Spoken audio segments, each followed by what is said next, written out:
of objectivity involved here, but I haven't explained the critical rationalist attitude. This attitude is one of criticism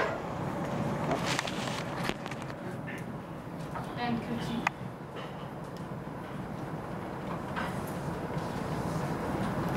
Right? So in other words, we are all fallible. Opposite, one person cannot excel another in his or her rationality. Okay? So in other words, I make mistakes, but you can also make mistakes. So I must be open to be criticized. Because when you criticize my work, it gives me the opportunity to spot errors. And now I can start to eliminate the errors and I move forward. But simultaneously, I must also be prepared to criticize the next person's work. And we're not very good when it comes to criticism. We have to interrogate the way you feel about criticism and critique. Okay, right. So in other words, we can say here objective. Here we have still here with Popper, very much objective, but there's some. Because Popper said we learn from our mistakes. Makes sense, eh?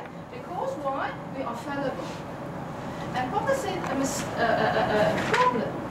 We learn from our mistakes, but learning starts with a problem.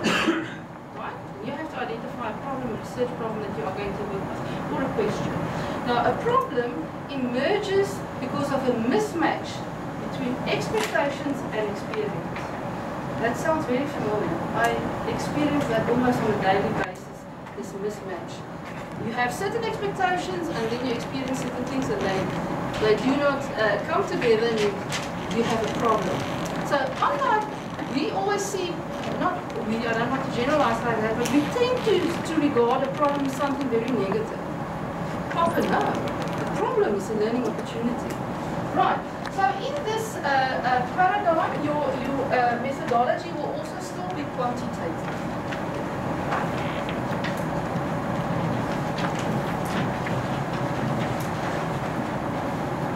And the methods, you could use surveys, the same designs that you use here, but where is the difference here? Where is the major difference between, because those of you who are going to work with a quantitative approach, you have to understand the difference between these paradigms, because this is going to help you to position yourself, to ground yourself within research. What would you say is the major difference between, if you think in terms of the aim of the research, how will the aim of the research within this paradigm differ from this one here? Make my day. What do you say? Yes, this is very important.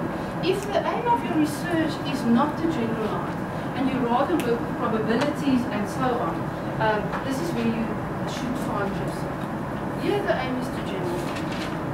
So if you work with quantitative research, ladies and gentlemen, you have to go and interrogate these paradigms so as to position yourself where you find yourself. Because can you see how the assumptions differ between the two paradigms?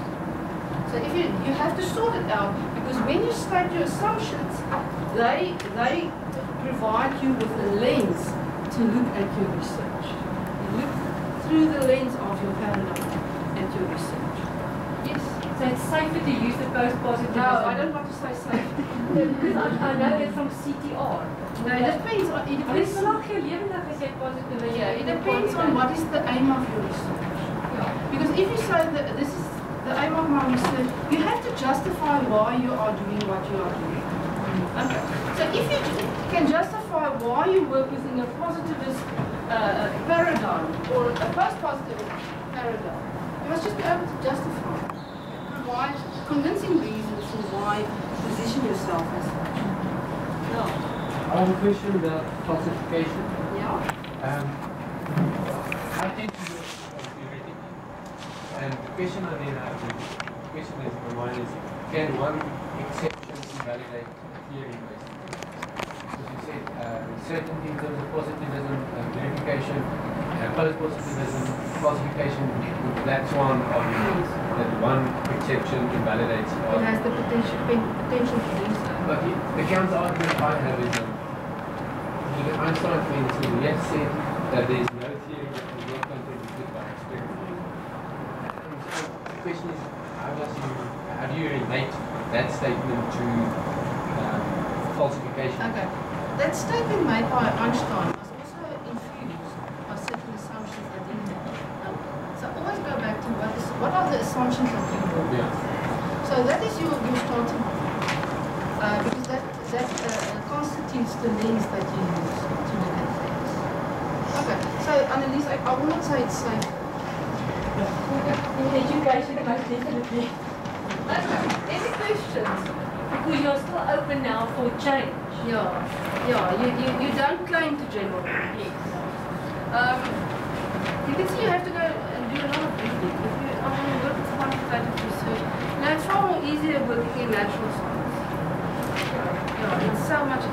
My husband is a natural scientist. He's a soil scientist, and he doesn't understand how I always have these theories to sort them out first of all. I said to the other, I have to start out with a new article.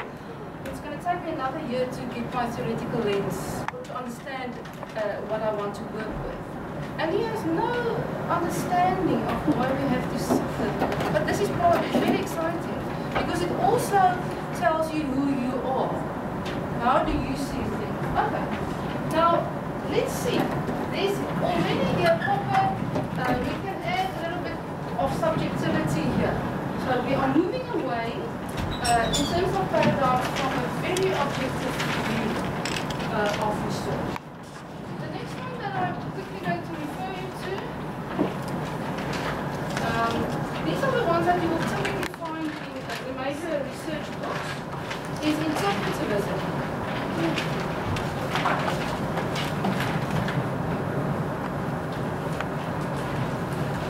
Now, I always say that interpretivism is an umbrella term. Okay? So, under interpretivism, you will find different paradigms. But you will find similar assumptions in those paradigms. So, let me just do it like this. Interpretivism is an umbrella term. Often the students say, I'm going to work with the interpretivist paradigm, and usually we accept it. But if you really start to interrogate, you might find yourself working with phenomenology, or ethnography, or hermeneutics. So there are different paradigms. But let's have a look at the ontology involved here, because we need to see how it differs from this. Now, in interpretivism, the claim in terms of the ontology is that there are multiple realities. So you can already see how it differs from the positivists. You said there's one reality, which is observable. So they say they are multiple.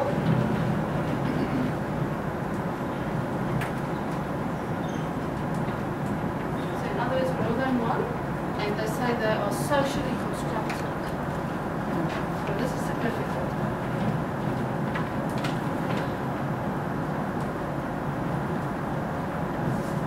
So you can already see the difference. Okay, right.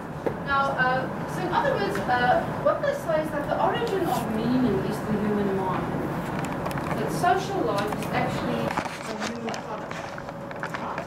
So, when we work with interpretivism, the word interpretivism already gives you a hint as to what this is about. It's about meaning, it's about interpreting what is going on. So we can say it's the making of meaning. And that reminds of constructivism. You will find that here as well. And interpretivism, interpretation. And you can go and read on that. But remember, there are different paradigms involved. Like phenomenology works with, tries to explain a particular phenomenon. I remember when I was an undergraduate student, the only thing that I remember from my undergraduate studies is that they said the phenomenon must speak for itself. That was my understanding of phenomenology. But you have to start to think, okay, I'm going to work within interpretivism, but what exactly is the aim of my research? Is it to give meaning to a particular concept? Is it about explaining a phenomenon? That will start to help you. But you can see that the assumptions that we work with in interpretivism Those assumptions are entirely different from your positivist approach. So you cannot be both a positivist and an interpretivist. It just doesn't make sense. How can you simultaneously say there's one reality, but you also believe in multiple realities that are socially constructed? Okay. Right. So what you can already start to see here in terms of your methodology, that the methodology is no longer going to be the same. Remember, that's the attitude, the approach to your research. Quantitative, quantitative, and this will then be qualitative.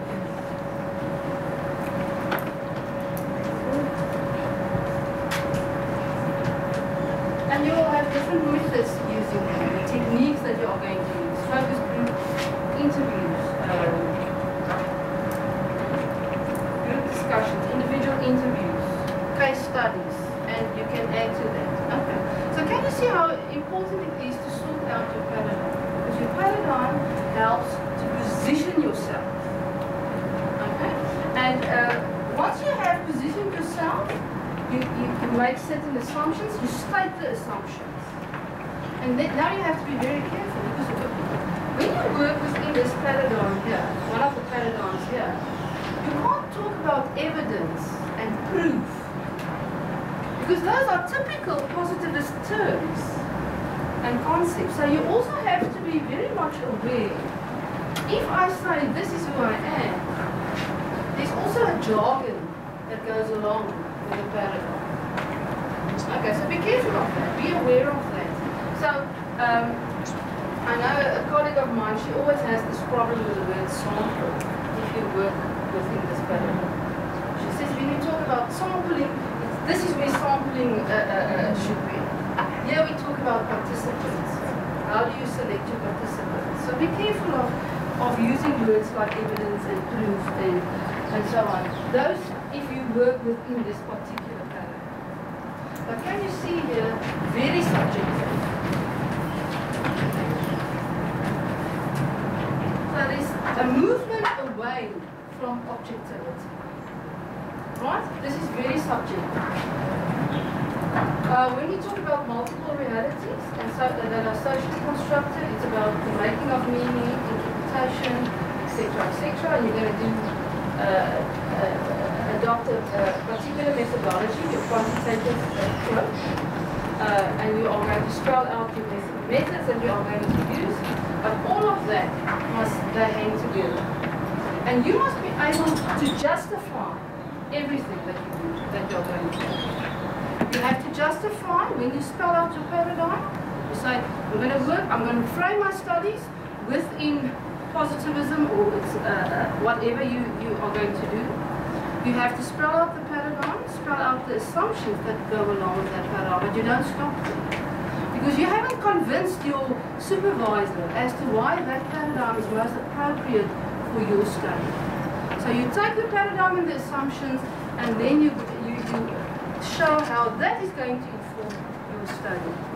And you link now your methodology, but also justify your methodology in terms of your paradigm, and also link up with your methods. Those things do go hand in hand. But you have to justify everything that you are going to do, and you have to be convincing in doing so. Now, if I read that student's exposition of that research design, at the end, I must be able to say, you know what, I agree with you. And then when the student works throughout the chapters, I must be able to see, and the student must be able to see how the assumptions that he or she has adopted initially, they inform the rest of the study. So you're not going to say you work with interpretivism and now you talk about evidence and proof and experimentations and what. The thing is here, it doesn't tell you. It doesn't tell you. So be careful of that. Okay, so interpretivism, ladies and gentlemen, you can go and do some reading on that, find yourself, position yourself. Then the next major one, also an umbrella term that I'm about to refer you to, is the transformative paradigm. Transformative. Dr. Laroon, can I just ask, would you say that by interpretivist grounded theory also falls in?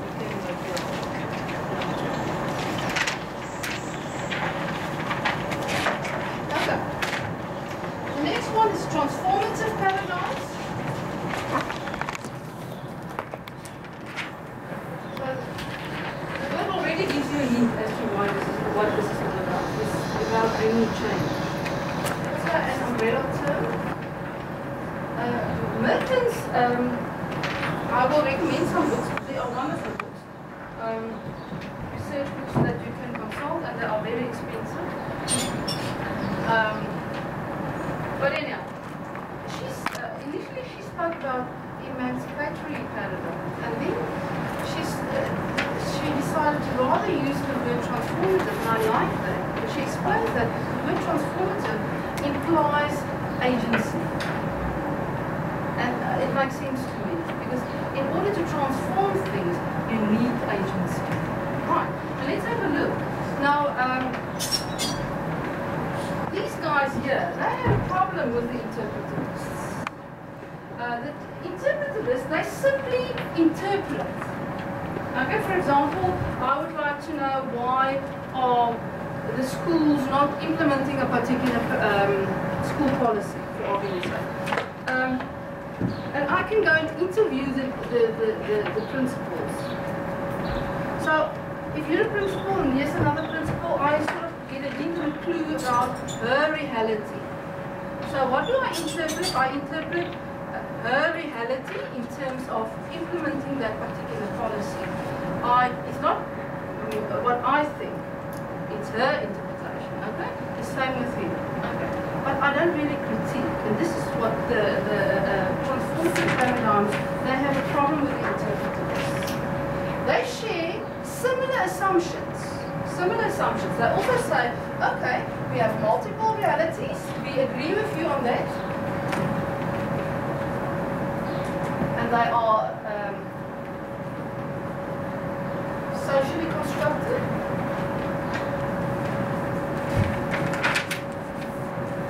Right, but there must be a but, otherwise they're the same. Okay, so the but is they say, yes, we also assume the existence of multiple realities, and we say yes, they are socially constructed. However, they are underpinned by different values, like gender values, gender, race, ideological values, right, that lead to structures of domination.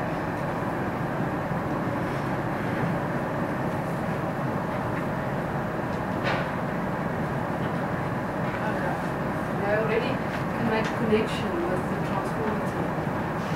Okay. So the aim of these paradigms functioning under this term will be to expose the structures of domination. It's not the aim here. The aim here is just to interpret and make meaning. Right? So this is all about exposing. Expose the structures of domination, to show where are the problems, where are the things that dominate, to give voice to the marginalized. Okay? So the moment you start to expose, you can create space for empowerment. You are not empowered. You cannot empower, we cannot as an individual or as a group of people, we cannot empower anybody. The students always say, I empower the learners in my class. I say, wow, well, you're good, eh? It doesn't work that way, because the only thing that you can do is to create the opportunities or the space for empowerment. Okay? So this is what happens here. You expose the structures of domination. So can you see the aim, the research aim is already very much different from this one. Okay, you expose to create spaces for empowerment. This leads to liberation. In other words, to give voice to the marginalized. Okay? And that can lead to transformation.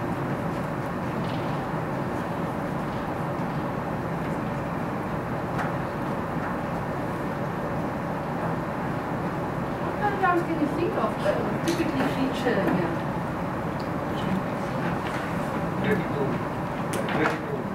Critical theory. We'll definitely say critical theory.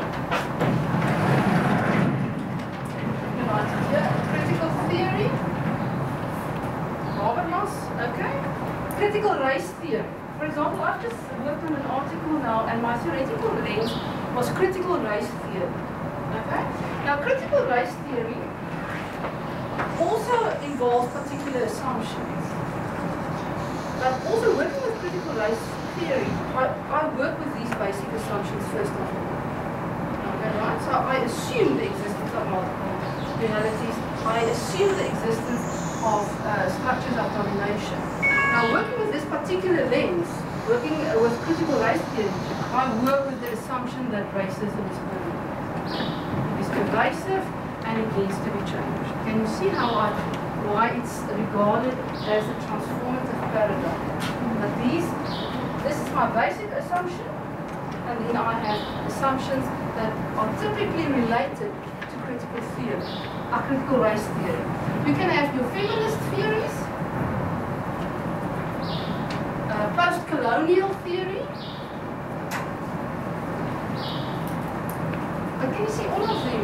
They are aimed at exposing structures of domination, of bringing about empowerment, liberation, and ultimately change. So be careful when you start to try and sort of position yourself. When you think, you have to ask yourself this question: is my research aimed at exposing things that are wrong and bringing about change? Or is my research about, because I had this conversation with somebody the other day, somebody was struggling with sorting out his paradigm, and he said, but what he realized in having this discussion, that his research is about to get something to work. It's not necessarily about bringing about change. So it's far more a pragmatic approach. So you have to read, you have to go and read. You have to first of all position yourself somewhere here. Okay? Always link it with the aim of the research. And then you go and do the reading. And you can't ask anybody, can you please tell me what is my paradigm?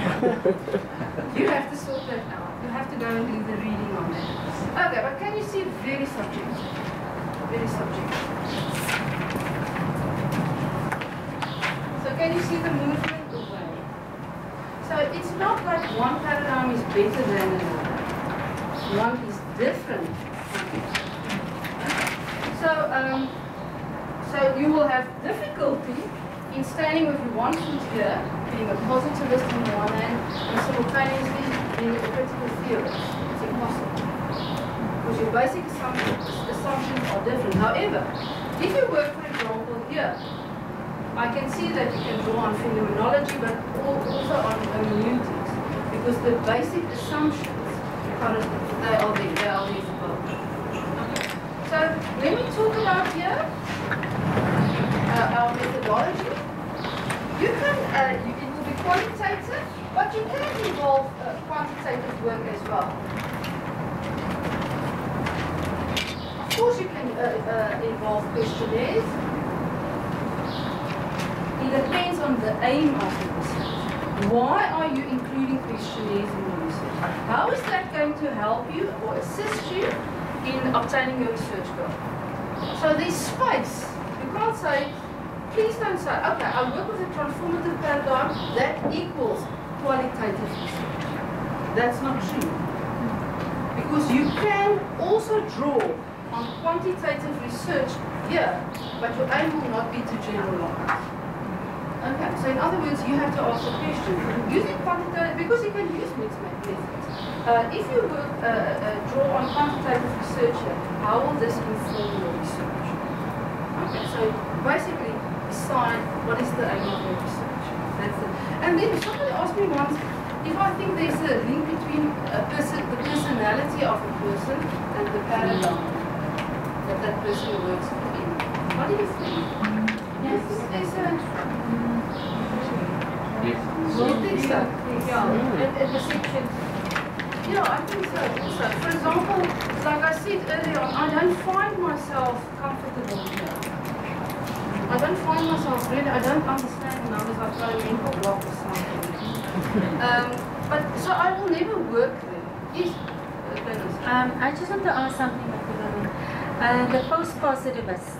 Say, for instance, can your study start from there? Because it's moving a bit more to the subjective, more away from. Yeah, it depends on your aim. And you lay more in the interpretivist. But you go first to the previous one, just to show from where you're coming, from where you're moving to. You have to be careful because remember, it depends on, you have to work with your assumptions. Spell out, you can draw. For example, I'm not a Popperian. I am not a Popperian, but I absolutely draw on post-positivism. But I'm not a Popperian. I do not work with it. Or I work with the assumption that we are not, that we are flexible. It makes no sense to me. But that's not it's a basic belief of a particular paradigm. I don't work in that paradigm, but I draw on that. You have to be very careful that the assumptions that you work with, that they don't conflict, because it doesn't make sense. Okay. Now, ladies and gentlemen, this is this is modernism. Okay, you must have heard terms modernism and post-modernism. Okay, right? Now, this is typically where you will find your modernism.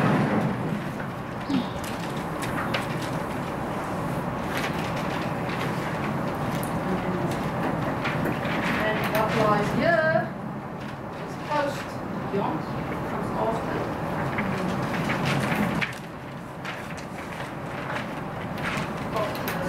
Post-modernism.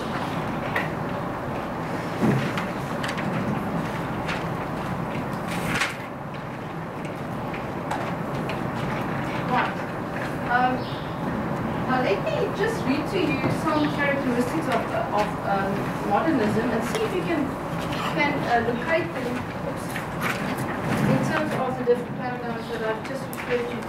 Okay, modernism. Observation, value neutrality. Experience is a given. Transparency of language. Data is independent of interpretation. Universal conditions of knowledge. Universal criteria for deciding between theories, social theorizing, be able to locate that, control of natural and social phenomena, enhance understanding, promote progress, promote human happiness. These are the things that your postmodernists, they rejected. They reject all grand narratives and grand social theories about human emancipation. Okay, so this is important to understand. This is where you find the French philosophers, like Derrida and Foucault, and they are very difficult to read, and they reject any form of structuralism. Scientific realism, where does it fit into these paradigms? Scientific. What do you mean? Scientific realism. Scientific realism? Yeah. Oh, definitely. Is it modernism? You see, postmodernism is a very tricky, because when you talk about what they say, what is real, it is in flux, it's unstable. Now, I think I'm far more than a structuralist than a postmodernist, because I look for structure at times. So your postmodernist, it will typically be post-structuralism. Can you see post-structuralism? Also deconstruction. I'm thinking of Derrida. Now there are certain things that are important here when it comes to postmodernism, because you might find yourself comfortable